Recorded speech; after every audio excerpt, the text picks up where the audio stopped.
Get better. There isn't any of us that can't get better. So turn on this whole idea of personal development and personal growth. That was what my teacher shared with me that changed my life, starting a few steps from here at that convention. I'm telling you, for things to get better, you got to get better. Don't ask for it to change out there. Ask for you to change here. Don't ask for a more favorable wind. We call that naive. Don't ask for better seed, better soil. This is the only planet you got. Just ask that you can get wiser and stronger and better and be able to take care of your own responsibilities. Get better. Learn how to handle the seasons better. Let's go through them. Just get better at handling the winters. You can't change the winter. You can't change the seasons, but you can change yourself. You say, well, what can I do about the upcoming winters of my life, the challenges that I know I'm going to face? Here's what you can do. You can get wiser and stronger and better. Just make a list of that trio of words. Wiser, stronger, and better. Go home smarter than you came. Go home with more ideas than you came with. Next, get stronger. You can develop the muscle. You can develop the courage muscle. You can develop the inspiration muscle. You can develop the dedication muscle. You can get stronger. There isn't anybody here that can't get stronger. Next time we see you, may not even recognize you, how strong you're going to be able to become in language, in style, and personality, the ability to cope, the ability to handle with anything that happens, no matter what happens. And the third one is get better. We can all get better. I've gotten better. First talk I gave, I stood up, my mind sat back down. But here's the secret to my success. I stood up and did it again. I stood up and I did it again. And I did it again, and I did it again all those many years ago. I did it when I was scared, and I did it when I didn't want to, and I did it when I was ill. And I did it when it didn't work well, and I did it when they didn't appreciate it, and I didn't a lot of times when I didn't know much what I was doing. I just did it anyway. And now, all these years later, I'm asked to walk on this stage with the greatest introduction I've ever had, greatest response and welcome I've ever had, the greatest opportunity I've ever had to touch this many lives with a mixture of words and heart and soul. I got better. I got better day by day and week by week and month by month. And I'm asking you to do the same thing until you can develop a long arm and a long reach, until you can develop influence that won't quit. Touch people next year you couldn't touch this year. Touch people now you couldn't touch before. Conduct a meeting now you couldn't conduct before. Heart and soul now mixed in there that wasn't there, missing before. I'm asking all of you to get better in spite of the winters, in spite of the downturn, the money downturn, the social downturn, the personal downturn, whatever it is. Just get stronger. Get better. The key is not to wish for a better winter. The key is to wish for more strength, more wisdom, more courage, get better, get wiser, get stronger. Here's number 2. Learn to take advantage of the spring. Spring means opportunity. And we've got a fresh spring going here. It's called a spring like no other. A spring, an opportunity like no other for you. But here's the clue. Spring is not a guarantee of a harvest in the fall and the autumn harvest time. Here's what you must learn to do. Underline the 2 words if you're taking notes. Take advantage. Take advantage of the spring. Don't just be faked out by the spring because the nice weather has come and looks like everything is going to be a lot better. The winter's finally passed. The spring is here. I'm telling you, that's not going to do it for you. Just because the spring is here, it's not going to do it for you. You got to seize it with your own 2 hands and take advantage. Read the books. Study the tapes. Go back through your notes. Get ready to cash in on the spring. And now there's a sense of urgency here. Here's why. Spring doesn't last that long. Let's take advantage of it. It's called take advantage of the spring. And there's also an urgency here. How many springs have you got in a lifetime? Not very many. Life is brief at the longest. The Beatles wrote, life is very short. And for John Lennon, it was extra short. For Michael Landon, it was extra short. But it is short. There's an urgency here. Don't waste your springs. Don't just let them pass, hoping the time will pass. Take advantage. Last year it was seize the moment. And I'm asking you now this season to seize the spring opportunity.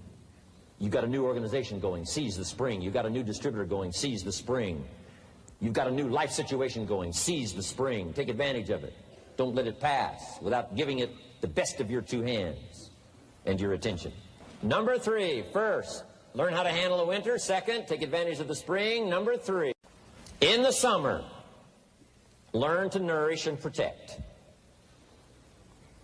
We've got some major challenges now come summertime. One is to nourish our values, take care of them, feed them.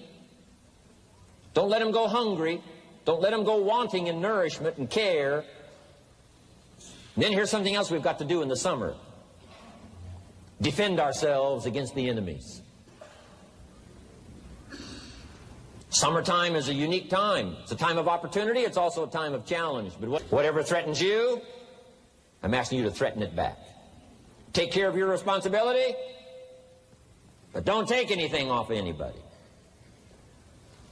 Somebody wants to destroy your chances for a good future by their negative talk, negative thinking, putting it all down. I'm telling you, walk away if you have to. Walk away.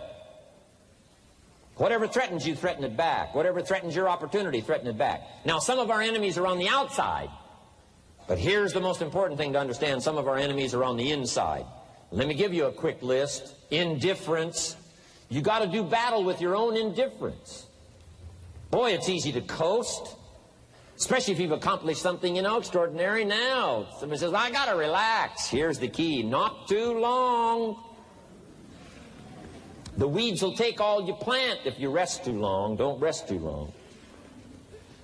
Indecision. You got to make those decisions.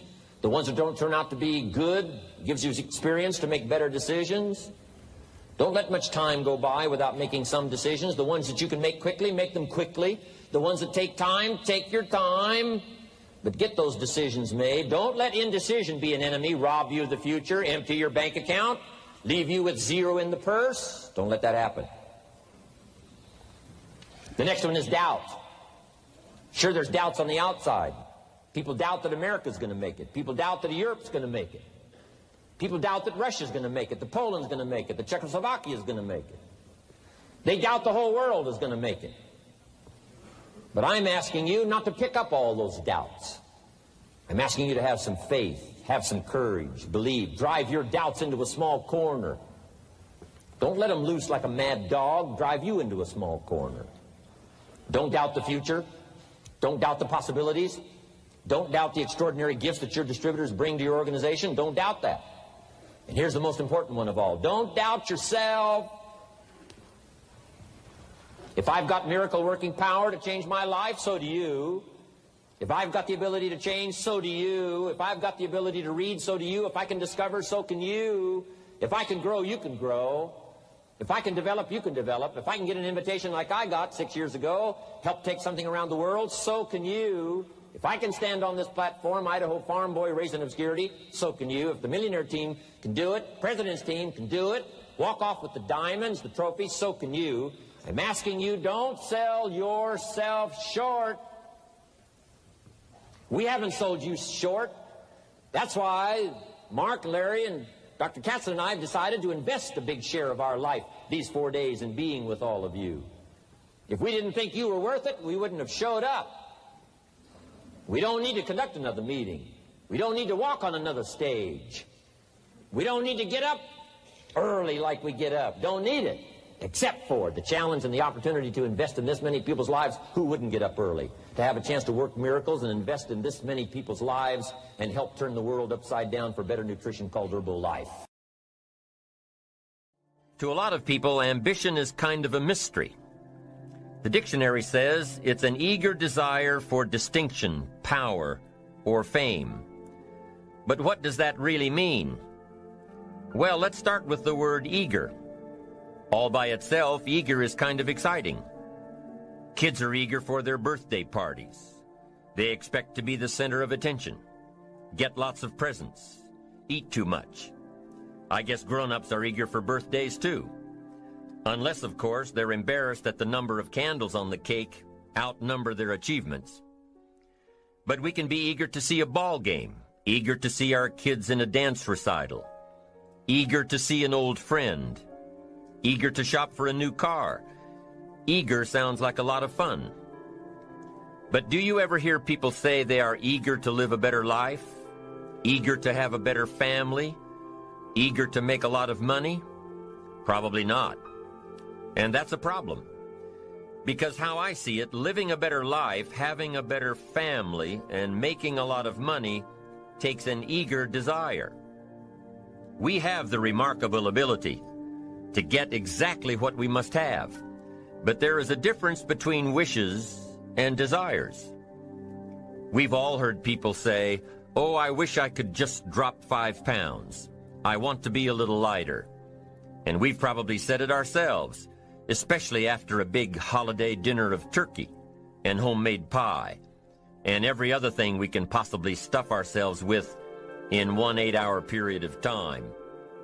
And even though we may wish we could breathe a little easier in our clothing, we have to have the desire to exercise a little more and eat a little less. The "I wish I could lose weight" has to become, "I have the eager desire to lose weight." I'm also sure you've heard people talk about wishing they had more money to pay the bills, or take a vacation, or just to take a little pressure off of life. But before their lifestyle can change, their wish needs to become a desire. If they really desired change, they wouldn't spend their evenings just watching TV and wishing they were doing something more. The backbone of an eager desire to change is discipline. True ambition is disciplined, eager desire. It's that little part within us that says, if I want to be ready for that meeting tomorrow, I need to finish preparing for it today. If I want to make sure I can pay for my kids' college education, I need to start saving today. If I want a better life tomorrow, I need to start working on it today. Ambition is a minute-by-minute, day-by-day mentality. To have the ambition to work towards a better family life, a newer car, a bigger house, a financially secure future, you have to live it every moment. If living a successful life was easy, I'm sure more people would be successful. If just being ambitious was enough, I'm sure all of the broke and perplexed people in the world wouldn't be broke and perplexed. While most people spend most of their lives struggling to earn a living, a much smaller number seem to have everything going their way. Instead of just earning a living, the smaller group is busily working at building and enjoying a fortune. Everything just seems to work out for them. And here sits the much larger group, wondering in awe on how life can be so unfair, complicated, and unjust. So what's the major difference between the little group with so much and the larger group with so little? Despite all the factors that affect our lives, like the kind of parents we have, the schools we attended, the part of the country we grew up in, none has as much potential power for doing good as the ability to dream. Dreams are a projection of the kind of life we want to lead. Dreams can drive you. Dreams can make you skip over obstacles. When we allow our dreams to pull us, they unleash a creative force that can overpower everything in our way. To unleash this power, though, your dreams must be well defined. A fuzzy future has little pull power. Well-defined dreams are not fuzzy. Wishes are fuzzy. To really achieve your dreams, to really have your future plans pull you, your dreams must be vivid. One of the issues Mr. James dealt with in his lifetime was, what does it mean to be a success, a significant person? After years of pondering this question, William James described success as a combination of two things. Number one, an inner ideal which is followed persistently with courage. And number two, outer achievement related to that ideal. Let's go back to number one, an inner ideal which is followed persistently with courage. I take that to mean defining a goal and having the resolve to complete it. No matter what, I'll do it or die. Promise yourself you'll read the books until your skills change. Go to the seminars until you get a handle on it. Do it until it makes sense. Practice it until you've got it right. Don't give up until you get where you want to be, however long that is. Step by step, piece by piece, book by book, seminar by seminar, do it until. Go for it. Until is a very important word. It's magic. It means that you'll never give up. Don't miss the chance to grow, to pay the price. Until you learn, change, grow. You'll discover some of life's great treasures when you pay that price. William James' second part to success dealt with the outer achievement related to that ideal. You need both aspects to really be a success.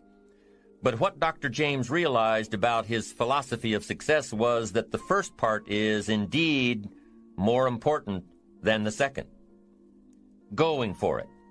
As long as you're working toward your inner goal, your dream, then success is possible.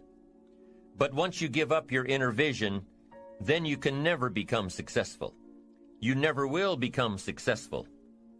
Until doesn't even matter. Now, maybe the person who's been working on a project for 10 years can be successful in his own right, if he's honestly working toward it, doing everything to make himself worthy of reaching the dream, really happy with where he is, doing it until. Then maybe he is a success. It's a personal thing, going for it one step at a time. Going for small accomplishments along the way for however long it takes. So let's think about this for a moment. What outside evidence or results or proof can be seen when you accomplish your goals one step at a time? You'll start to see things change around you, little things, not major things, but little everyday things, things you may not even notice unless you are paying attention. If you're one of those who'd rather stay up late and get up late, only to discover that your workplace doesn't fit your schedule, and you roll out of bed cursing the alarm clock every morning, maybe you could start with the little change of going to bed half an hour earlier than normal. And maybe you'll see, in time of course, you can't train your body overnight, maybe you'll find out that you jump out of bed in a better mood, and that your day will start better, and that you'll get more done, and that the people around you that caused you problems aren't so hard to work with after all. It all starts by making one little change and adding to it every day. You see, you can't change what's going on around you without first changing what's going on within you. Start changing how you look at mornings, and sure enough, people will start changing how they look at you. When you start changing how you think, how you act, how you treat others, how you treat yourself, when you start responding instead of reacting to life, life will start responding to you. I'm telling you that you can do it with your lifestyle. You can do it with your sales career. You can do it with your management career. You can do it with any part of your life. You cannot believe what can happen in such a short period of time. So you ask yourself, what small changes can I start making today? Well, you can start in your car on your way to work. If you're sitting on the highway, stop-and-go traffic, moving at about 15 miles per hour tops, look at the guy or the lady sitting next to you and give them a smile, or thumbs up, or even wave. Now, some people might think you're a little strange, but hey, you'll feel better. And tomorrow, when you get into the office, how about a big cheery hello to the people at the front desk, and everyone you see on the way to your office? And when you get home tonight, how about giving your wife or husband and kids big hugs instead of collapsing on the sofa? When you start with the little things that make others happy, improve their day, you'll find that these little things add up to big ones. So what happens when you start taking charge of your own personal happiness, your own life? Do you think that these little things will somehow make a difference in meeting your goals? You bet they will. You can't do it alone. You can't be successful by yourself. It's hard to find a rich hermit, you know. The ambitious person realizes that each of us needs all of us. You all by yourself may have finalized the company's marketing plan, or finished up the sales projections, or even wrote the mission statement for the year to come.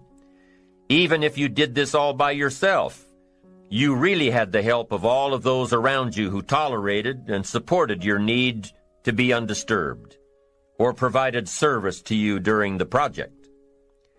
Maybe you should thank those people every once in a while with a dinner certificate or a bouquet of flowers. After all, without your support team, you probably wouldn't be where you are today. You can't be successful by yourself, so thank them. Thank those around you, and let them know just how important they are to you. Be it your office personnel or your family or your friends, a thank you sure goes a long way. You don't have to worry about the winds that will most certainly blow around you, the obstacles, the negativity that will stand in your way. You don't have to worry about what other people will say. You just have to keep your mind on your course. Those winds may blow fast and furious, but if you know your path, if you know where you are going, they will help push you toward the dreams and goals and treasures that you have already decided you're going after. Your goals will push you forward, ahead of the stormy weather. There are some amazing people around that we can learn from today, people who have already braved the storms and come out on top, people who are still alive today, people who started with nothing and ended up with something great, famous people, not so famous people, maybe even people you know, but don't know their stories, people who had an early vision and ambition, people who turned their focused dreams into the reality of success. One of my friends tells this story about her dad. She thinks he's cheap. She gives him a hard time every time they go to one of those all-you-can-eat places, because he eats all he can eat, until he can't move, until he needs to take something for indigestion. But she knows where he came from, his history, and understands just why he is the way he is. He eats all he can eat because he was raised in an orphanage, a place where you had to grab all you could or you'd be hungry.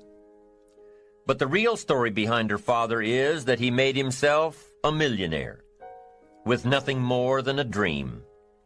He watched his own father drown when he was 4, was taken away from his mother a few years later and put into an orphanage because he was so bad. Raised by other people, strangers. After growing up in foster homes, he decided to go out on his own. He barely finished high school, but he found a job as a vacuum cleaner salesman. He did well, really well. But the woman he loved didn't want to marry a vacuum cleaner salesman, and he really didn't want to be one.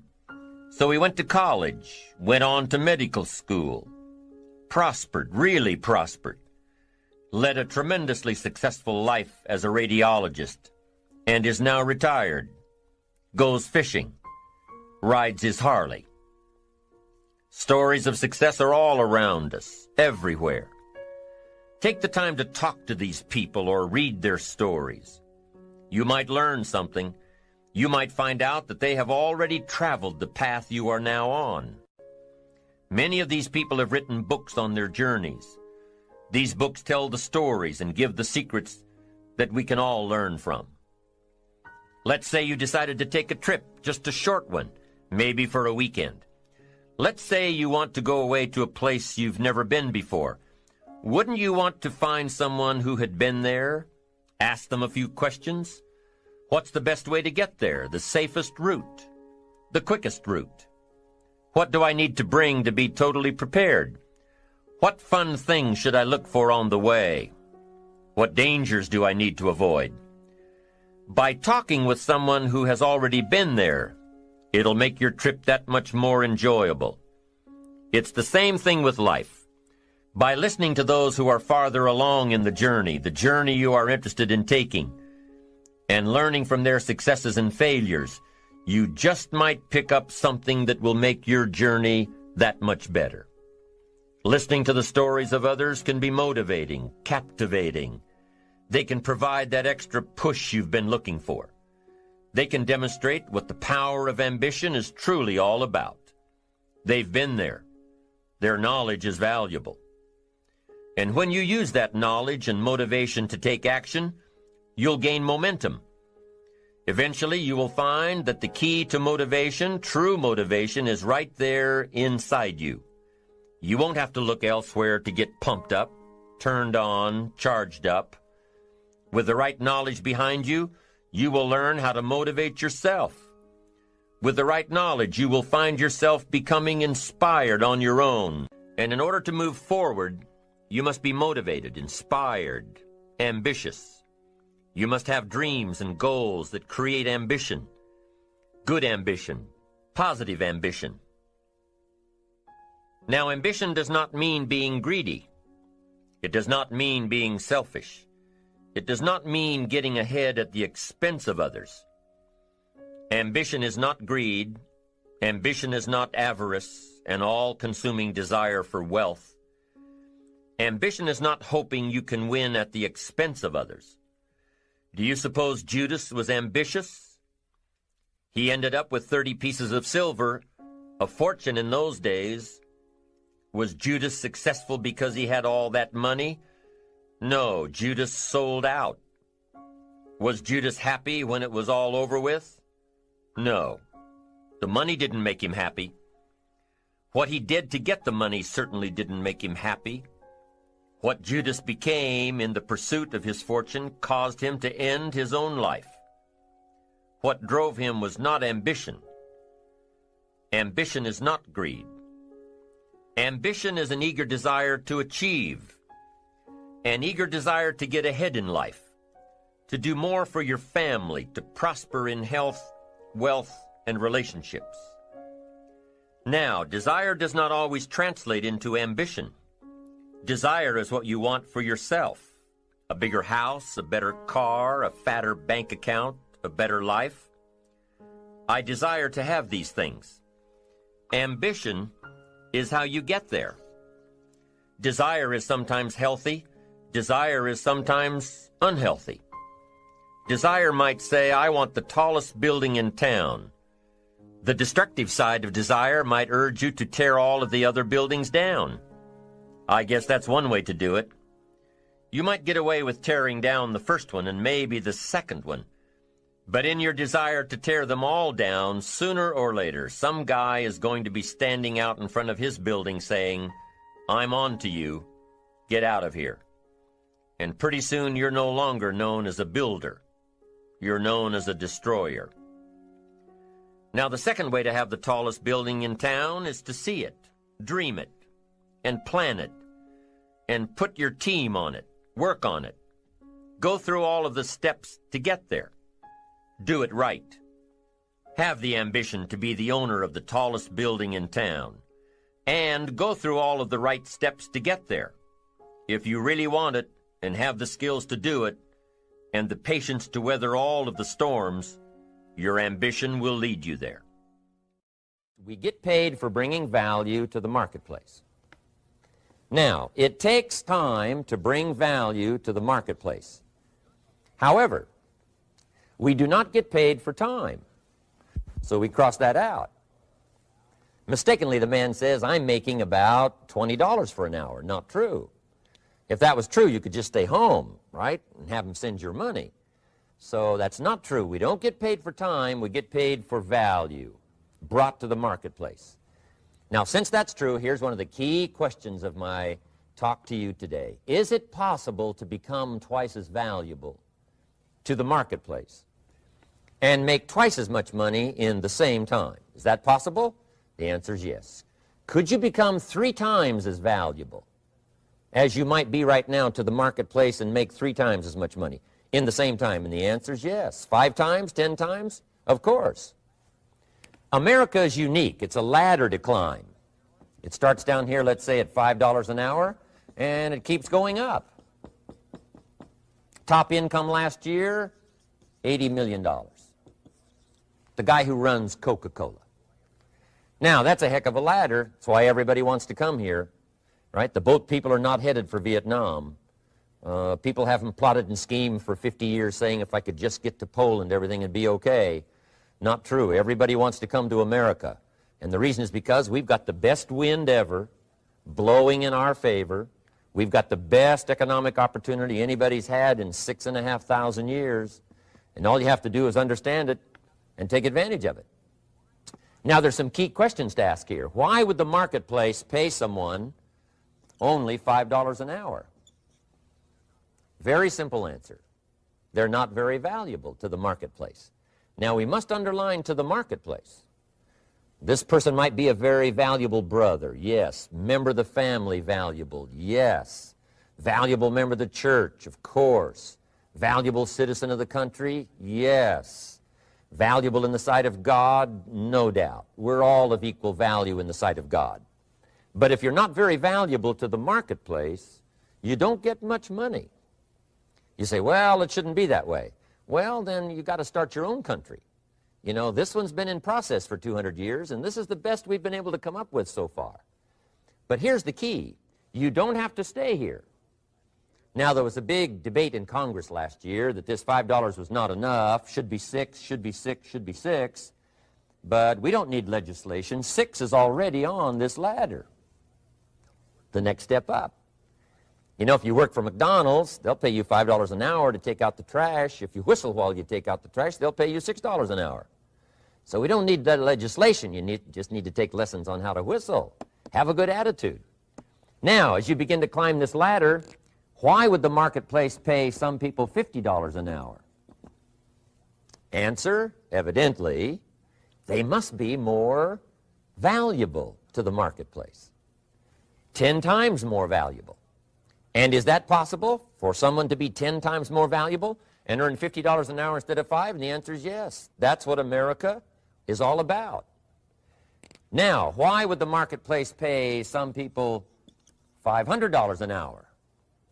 Evidently, this person must be much more valuable to the marketplace. That's what's important to understand, to the marketplace. And would the marketplace pay one person $80 million for 1 year's work? And the answer is, of course. If you helped a company make $1 billion, would they pay you $80 million? I'm telling you, it is possible. And that's why America is so exciting. That's why this financial ladder is so exciting. It's possible for all of this to come true for all of you, no matter where you start. As a student in school, just getting started out there in the workplace, this is all possible for you. Now, Mr. Schoaf gave me the clue on how to climb this ladder as high as I wanted to climb. Now, we're talking primarily economics here. There's a lot of other ways to become valuable to your family, valuable to your friends, valuable to the community, valuable to the team, right? Valuable to the team effort, valuable to the concert. But here's what he said to me. In climbing this ladder economically, all you have to do is work harder on yourself than you do on your job. Once I heard that, it made sense to me. I kept hoping that everything else would change around me, found out that if I went to work on myself, worked on my skills, worked on my language, if I became better than I was each year, if I grew in skills and language and vocabulary and competence, then I would become attractive to the marketplace. Not very long ago, a company called me and said, Mr. Rohn, we're expanding internationally. We'd like to have a bit of your expertise to help us. Would you give us a bit of your time? We'll add some millions to your fortune. And I said, okay. And I thought later, isn't that interesting they would call me? Then my second thought was, of course they'd call me. Who else would they call? I can get the job done. Now, what a contrast for me, farm boy from Idaho, raised in obscurity, parents of modest means, broke when I was 25. How come I would get a telephone call and someone offer me a lot of money to help them in expanding around the world? Simple answer, evidently. Something happened to me between age 25 and where I am today. And I can tell you where it all started. From my teacher, Mr. Schoaf, who said to me, we don't have to change what's going on out there. That's the wind that's blowing. All we have to do is change what's going on in here. And now there's several ways to do that on personal development. And let me give you those ways. Here's the first one. We must learn from personal experience.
Pretty simple. Learn from what happens to you.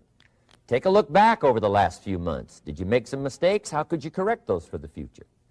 Take a look back over the last year. Have you done it right or done it wrong? Let's correct it for the next year. Learn from your personal experience. Mr. Schoaf asked me when I first met him, he said, Mr. Rohn, how are you doing? You've been out there now 6 years. And I said, I'm not doing very well. He said, I suggest you not do that anymore. What a simple, swift analysis to my situation. He said, if you keep doing it, the next 6 years will be like the last 6. You don't want that to happen. Let's make the changes. So learn from your personal experience. Now, here's number 2, why I came to share this video experience with you today. And that, I call it OPE, other people's experiences. That's me, other people. That's your teacher, other people. That's your friends and colleagues, other people. The people you meet that can pass along to you their experiences, what's happened to them, the mistakes they made, how they corrected them, how they changed their health and changed their bank account and changed their income and changed their future. That's it, other people. Now, there's 2 kinds of people to learn from. One is failures.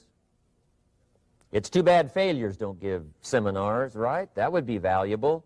Bring your notebook. Have them tell you how they lost it all and threw it all away, threw their health away and threw their friendships away and things didn't work out well. That would be valuable. But now then we must also learn from positive, people that have done well. They've got the health, and so we ask them, how did you become so healthy? They've got the skills, so we ask them, how did you become this skillful? They've got the income, so we ask them, how did you get here in such a short period of time? So now here's what's important in personal development. In learning from other people, we learn, number 1, by observation. We learn what we see. We watch people that are successful in what they do. In sports, we watch their disciplines. In business, we watch their disciplines. By observation, what we can see. The reason I created this video is something that you could see someone's experiences translated for you. Second, we learn by what we hear. I've got some of my lectures on cassette tapes, so you can take them with you wherever you go and learn by listening.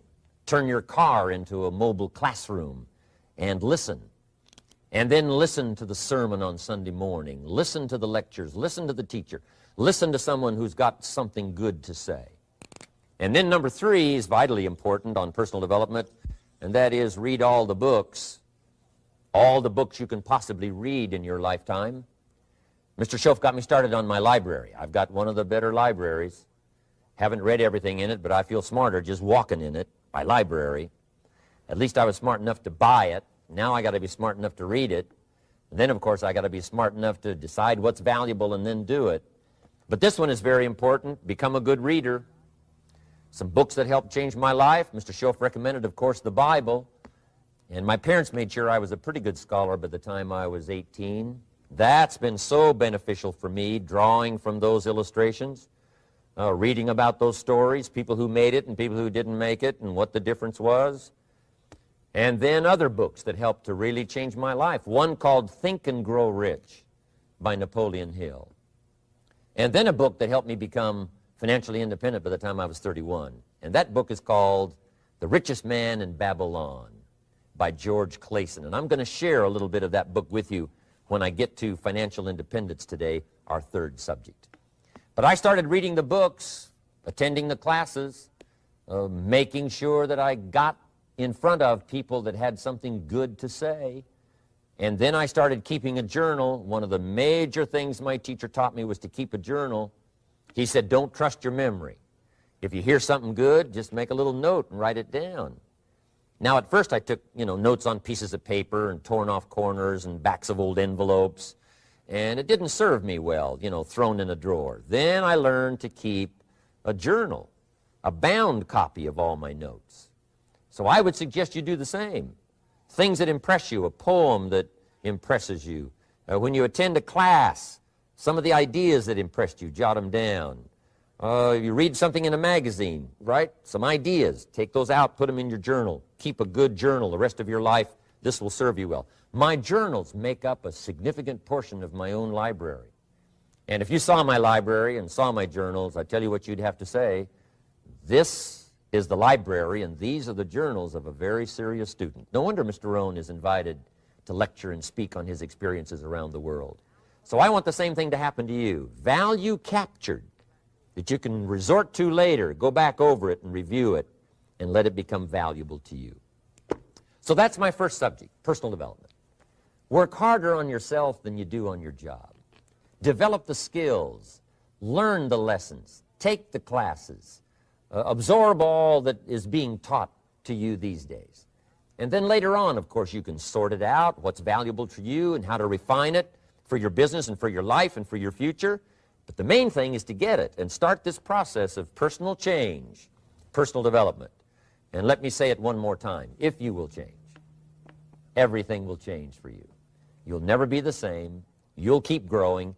As you look back on a few months, look back on a few years, you won't believe the progress you can make. Economically, your relationship with your family, your friends, and whether you're in sports or economics or whatever, I'm telling you, that whole process of committing yourself for personal change, personal value, can really make your life unique and worthwhile.